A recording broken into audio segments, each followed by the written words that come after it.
சொல்லியே ஆகணும். நல்ல கண்ணு ஐயாவோட கால் கட்டை மயிருக்கு விரல் அளவுக்கு வருவாரா அப்படின்னு கேட்டது யாருன்னா எங்க அண்ணன் கார்த்தியோட அண்ணன் சீமான் அண்ணன். ஆனா இன்னைக்கு ராஜேந்திரன் அண்ணனுக்கு கார்த்தி அண்ணன் தான் ஃபேவரட்டா இருக்காரு.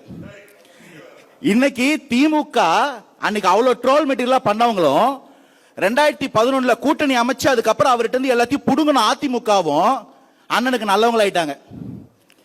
ஆனா அவர் பின்தொடர்ந்து அவர் எதை விட்டாரோ எங்க விட்டாரோ அங்க தொடரணும்னு நினைக்கிறவங்க கெட்டவங்களாயிட்டோம்.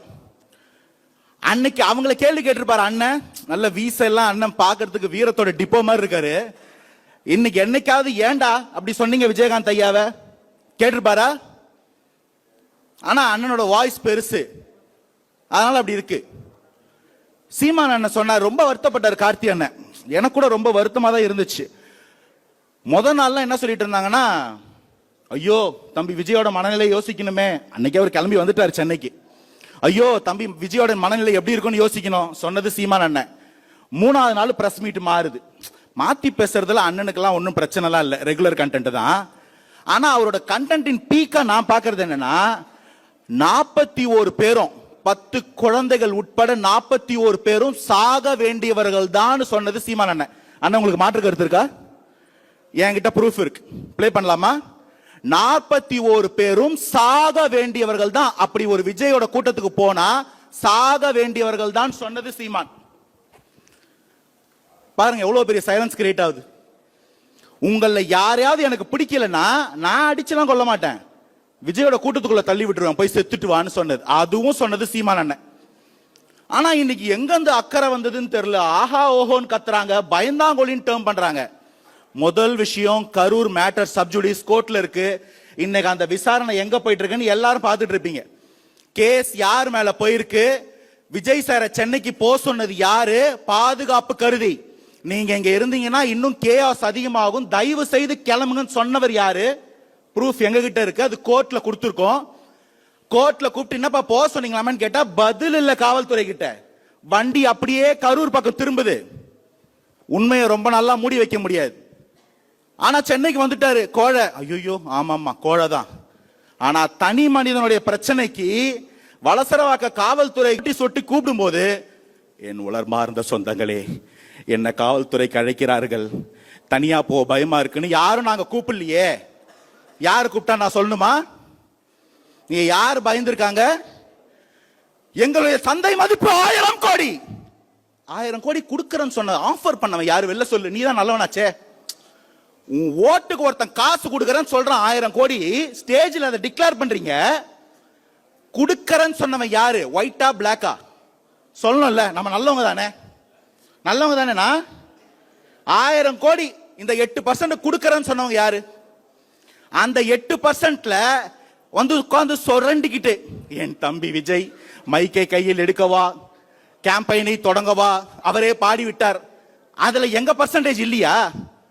இருக்கா இல்லையான்னு 26ல பாத்துருவோம். இவ்வளவு பிரச்சனை கேப்டன் ஐயா விட்டு கொடுத்துட்டாரு ராஜேந்திரன் அண்ணன். இவ்வளவு இடத்துல வீரனா இருந்த சீமான் AK-74ல சுட்டு பயிற்சி எடுத்தாரு. போர் நடக்கும்போது எங்க இருந்தாரு? பயிற்சி எதுக்கு எடுக்கிறது? போறப்ப சண்டை போட தானே. போறப்ப அண்ணன் எங்க? களத்துல மிஸ்ஸிங். வீரன் காணும். வீரன் தான் இளைமலன் என்றால் ஈழமலர்னு சொன்னாரு. அப்படி சொன்னவங்க ப்ரூவ் பண்ணல, நான் அரசியல் விட்டே போறேன்னு இடுமான சொன்னாரு. எனக்கும் கேட்டா அதுக்கும் ப்ரூஃப் இருக்கு. ஆனா சொன்னது சீமான் அண்ணன் அதிமுக மேடையில இன்னைக்கு வரைக்கும் அண்ணன் விலகவே இல்லை. இது என்ன ஒரு ரெகுலரான ஒரு ஃபார்மட்டா போயிட்டே இருக்கு, விலகிறன்னு சொல்றது. எல்லாத்துக்கும் ப்ரூஃப் இருக்கும் போதே இவ்வளவு ஏமாத்தினீங்கன்னா நீ எவ்வளவு ஏமாத்துவீங்க? இதுல மத்த டாபிக் உள்ள நான் போல. சோ தாவே கால யாரும் பயப்படல. நாங்க அரசுக்கு கட்டுப்பட்டு அன்னைக்கு அங்க இருந்த கேஆஸ் உங்க எல்லாருக்கும் தெரியும்.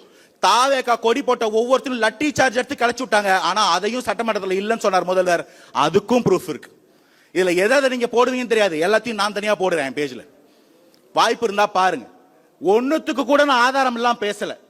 ஆனா இன்னைக்கு வீரத்தின் விளைநிலமா ஆயிட்டாங்க. அரசியல் வந்து ஒரு இவால்விங் சயின்ஸ். ஆமா, 2010 அது வெறும் ஆமகரியா இருந்துச்சு, கொஞ்சம் கொஞ்சமா வளர்ந்து இன்னைக்கு மான் ஊருகாக்கு வந்து நிக்குது.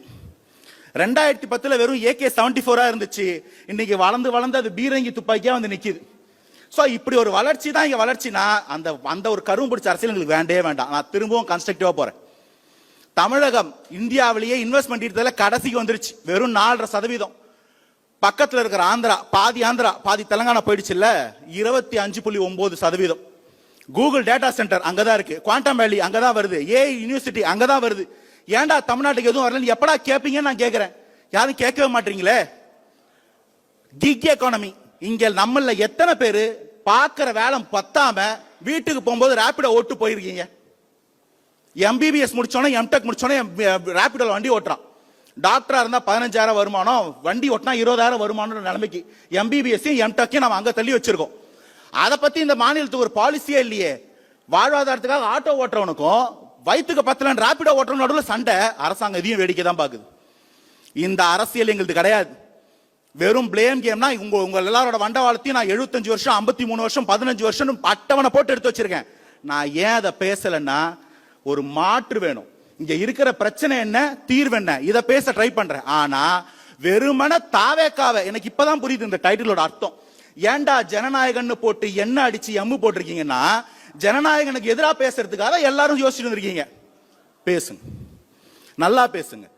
யார் ஒருத்தரை எல்லாரும் எதிர்க்கிறீங்களோ அவன் தான் தலைவன். யார் ஒருத்தரை எல்லாரும் ஒரு சேர்ந்து எதிர்த்தும் ஜெயிக்க முடியாதோ அவன் தான் தலைவன். இது சொல்லல, 26 மாற்றம். Wait and see. Thank you.